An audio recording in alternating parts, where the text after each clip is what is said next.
Moi, mä oon Sari. Mä olen nyt täällä Helsingin Lassilassa.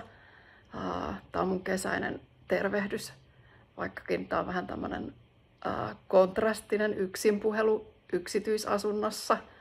Että olisi ollut kiva kirmata kesäniityllä, mutta tänään näin. Mä oon alun perin kotoisin hämäläisestä pikkukaupungista, josta lähdin opiskelemaan 19-vuotiaana. Ja en ajatellut opettajuudesta ammattia itselleni silloin, kun opiskelin, pikemminkin ehkä päinvastoin, mutta sitten kuitenkin päädyin opehommiin ensin yliopistolla ja sitten nyt paljon myöhemmin ja monen mutkan kautta stadin AOC:n, siis ammattikouluun, missä opetan suomea. Tykkään opettajan työssä siitä, että siinä eletään semmoisessa sykkeessä ja tosi lähellä niitä opiskelijoita. Yksikään päivä ei ole kyllä samanlainen, että on aika semmoista jännittävää mun mielestä se työ. Mä tykkään.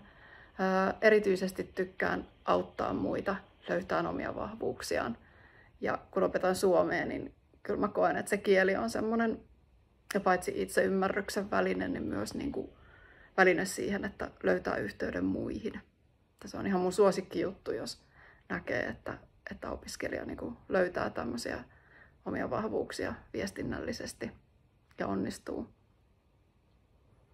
No, tälle ryhmälle mä tarjoan huumorintajuni ja tämmöisen uteliaisuuteni. Tykkään kannustaa muita ja pidän sitä myös itselleni tosi tärkeänä, että haluan palautetta ja koen, että tässä ryhmässä on jo saanut niin kuin palautetta ja kannustusta muilta. Että on tosi tärkeää. Me ollaan kuitenkin kaikki täällä hakemassa vähän sellaista näkökulmaa omaan urakehitykseen ja voimautumassa myös, niin tämä ryhmä on erinomainen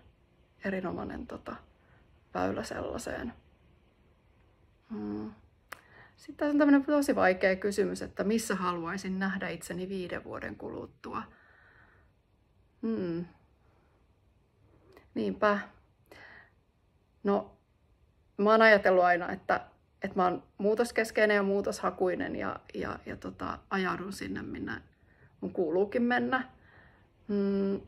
Mutta kyllä mä näkisin, että tämä opetuskokemus, mitä mulla on, niin on jo niin kuin kertonut sen, että haluan olla semmoisessa roolissa, missä kannustetaan muita ja tuetaan muita ja autetaan muita löytämään omia vahvuuksiaan.